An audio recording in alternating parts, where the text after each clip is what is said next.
Hey Alex, I hope you're doing well, man. I wanted to make a little video for give a little bit of information about smoking briskets and little tips and things that I've learned along the way to kind of help you as much as I can, because I want to share the knowledge on everything that I've learned. Um,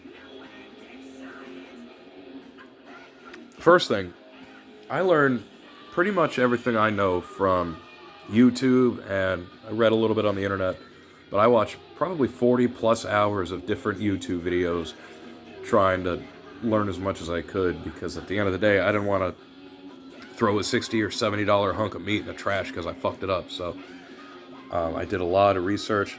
I found one video that specifically helped me. It goes from start to finish, everything you need to know for smoking on the kind of grill that I have. Now, I have one of those Weber kettle grills that's not made for smoking. It's made for grilling, like your chicken or your hamburgers or steak or whatever. But I saw something online that said, like, with this one modification, you can smoke a brisket on one of these fucking things. So I decided to check it out as an experiment. It actually works, and it's not easy, because again, it's not what that grill's made for. It's a real pain in the ass, but it's possible, so that's kind of what I've been doing. But anyway, this video I'll send you, even though your grill's different, you can still get a lot out of it, like how to season, how to pick out a brisket, how to season it, how to trim the fat, how to slice it when it's done, different things you need to know. And then I kind of want to make this video to provide like supplemental information, kind of fill in some of the gaps, and then just some things that I learned to kind of help out. Things you'll need, first off, a good meat thermometer, which I'll show you what I use here in a minute. A set of barbecue gloves, because you're going to handle the brisket when it's hot. You can get them for maybe 10 to 12 bucks or so at Walmart, and then the outside of them's like kind of rubbery, so you can wash them and reuse them again and again.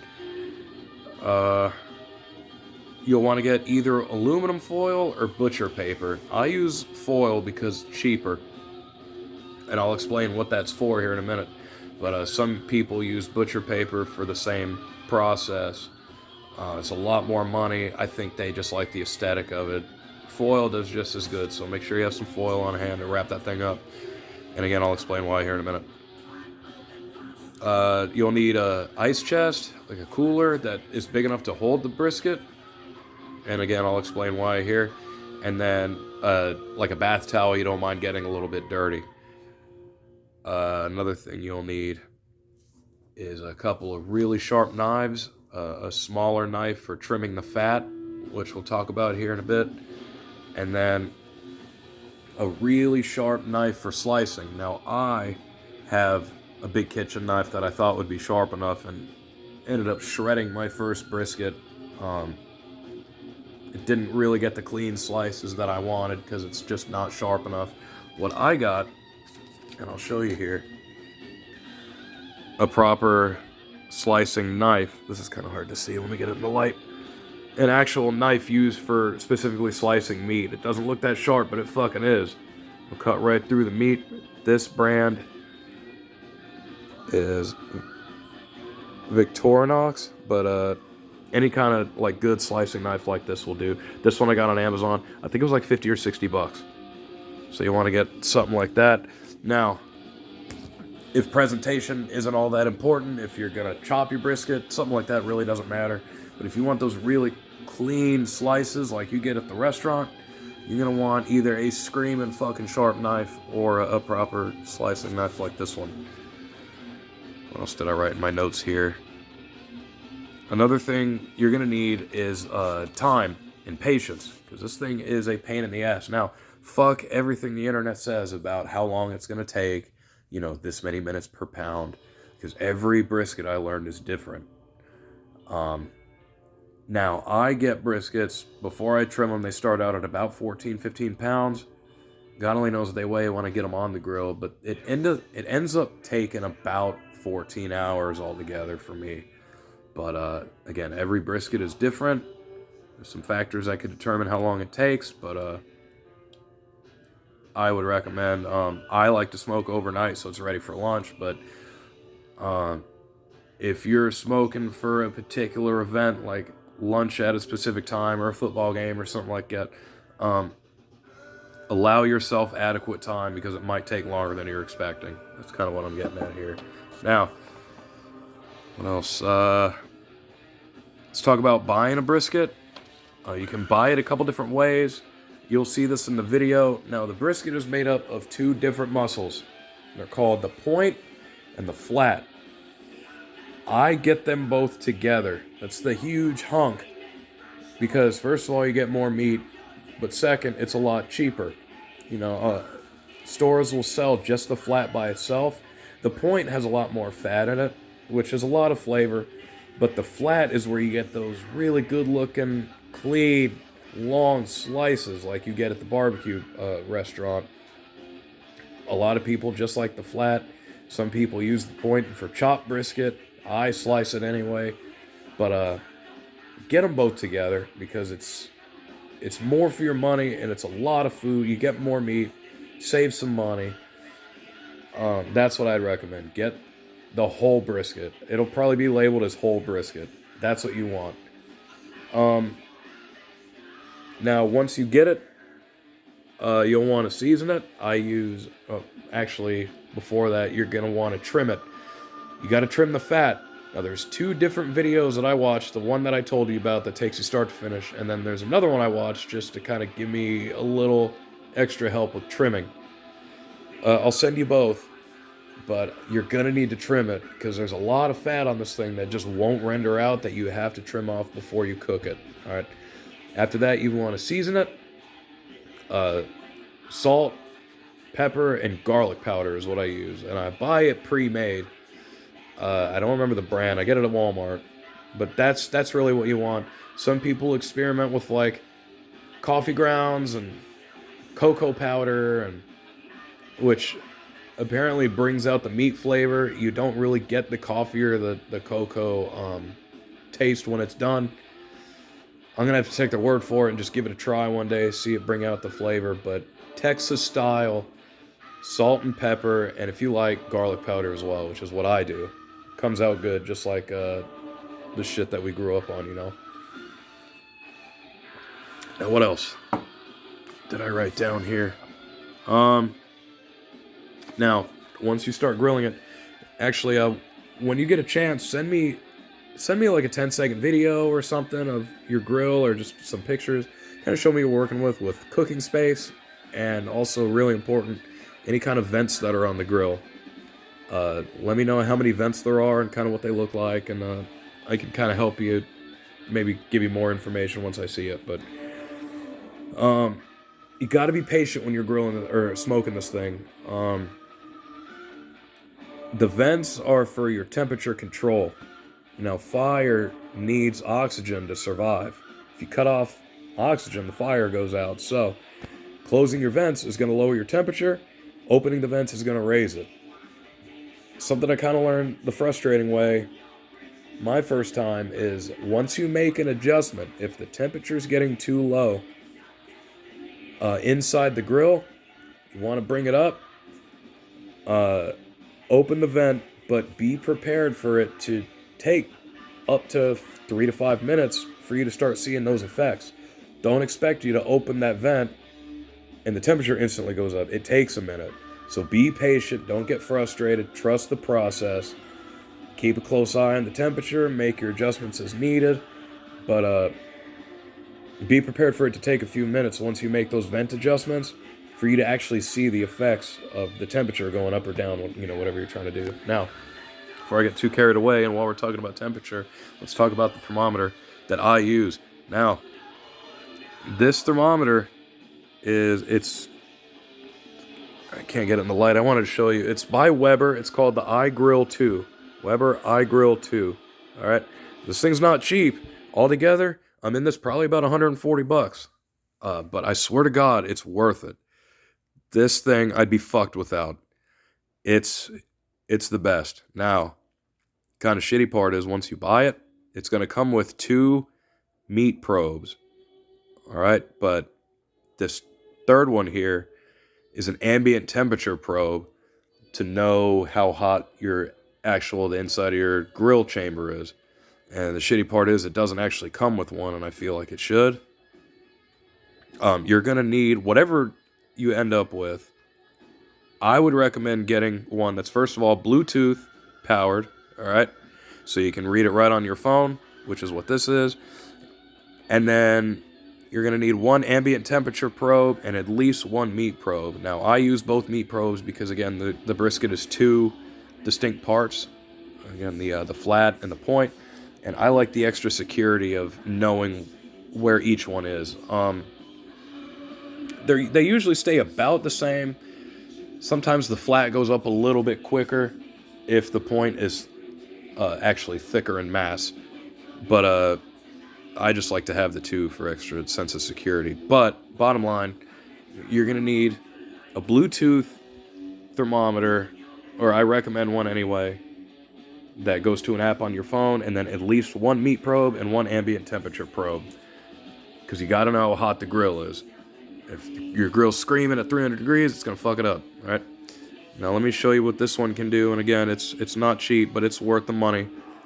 It connects right to your phone. And then the interface itself is pretty straightforward.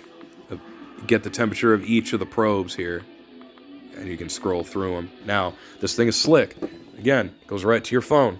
So let me show you what the interface looks like.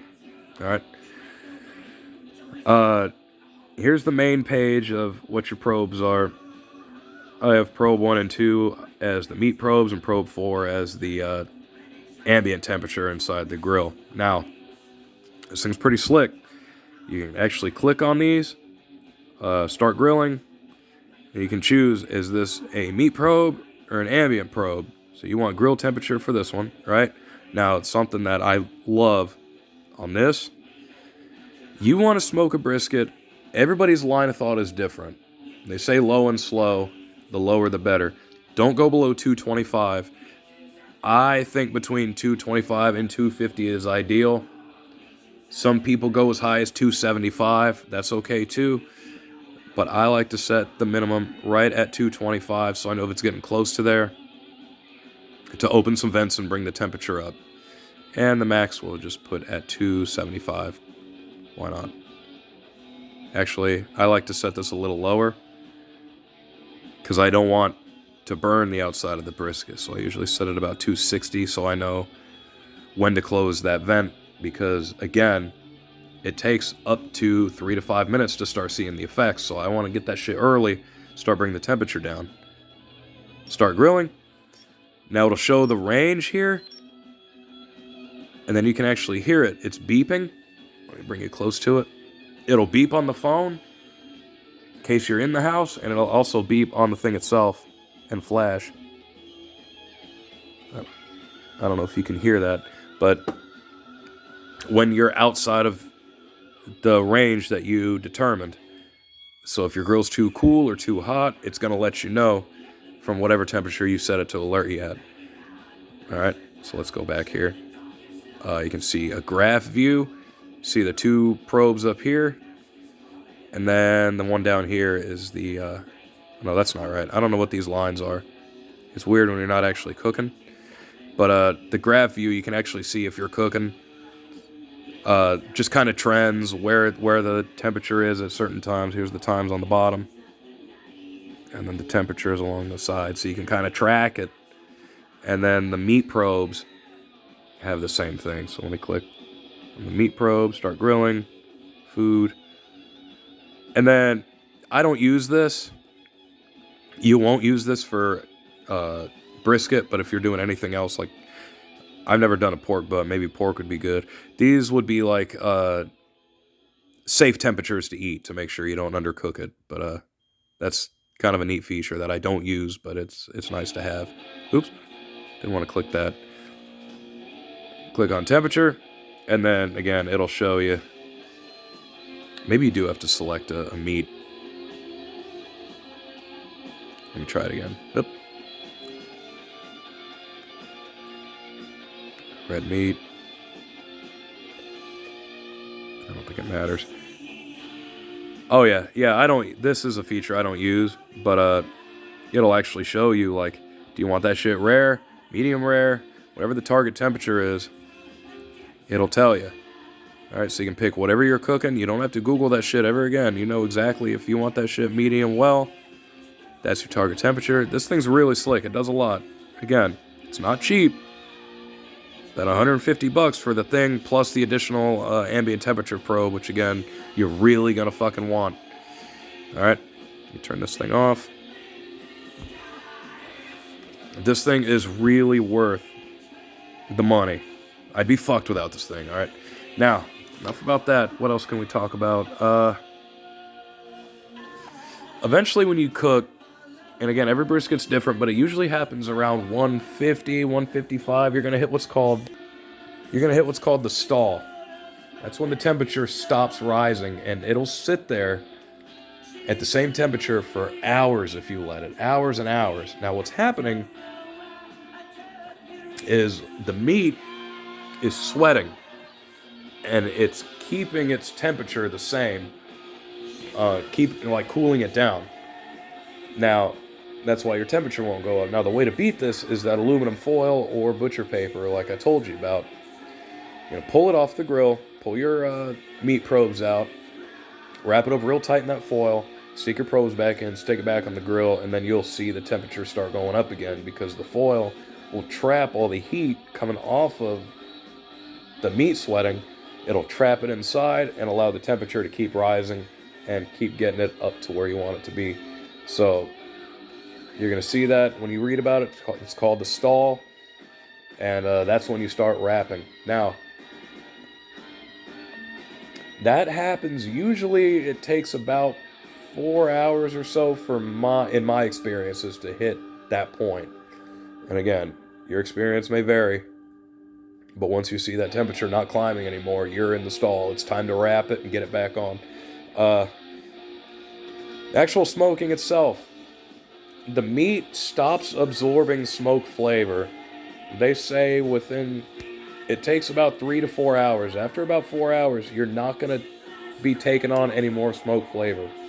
So at that point, you can stop adding wood. It's not going to do anything, right? Now, I say that because after about 10 hours, a couple times, 10, 11 hours, all my coals went out, and I was adding more, but I couldn't get the grill where I wanted it to be. It was just frustrating. It was like, I'm so close to being done here, just a few more hours to go, and I can't get this thing to cooperate. You can actually finish the brisket in the oven. Because again, if you're not putting on wood to smoke, after it stops taking on the smoke flavor, the only thing you're using the grill for is heat.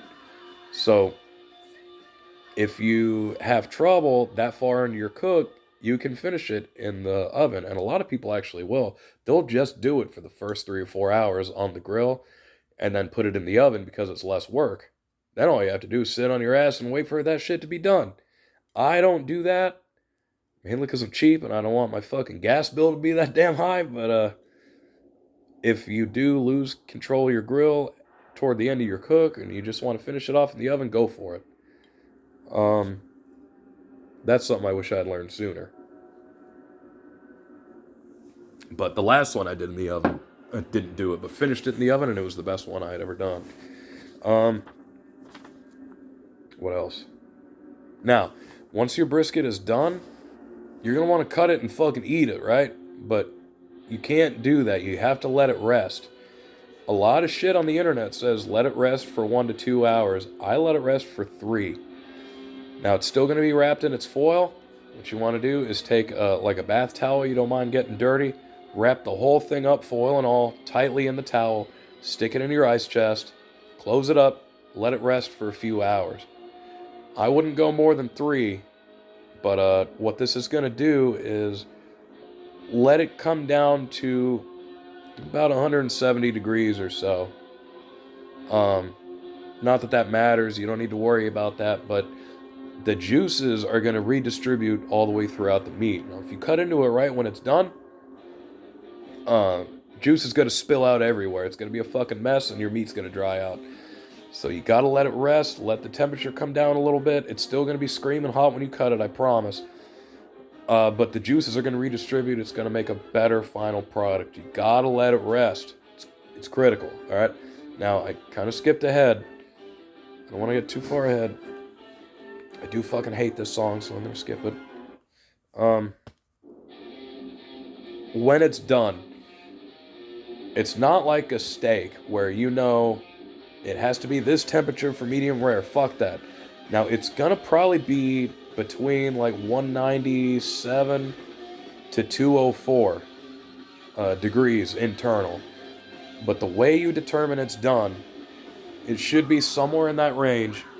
But what you're gonna do is pull one of your meat probes out and then stick it back in. And if you get no fucking resistance, it's nice and tender, you're gonna know that's when it's done. They call it probe tender, right? If it feels like you heated the shit up and stuck it into room temperature butter, just nice and smooth, you're good to go.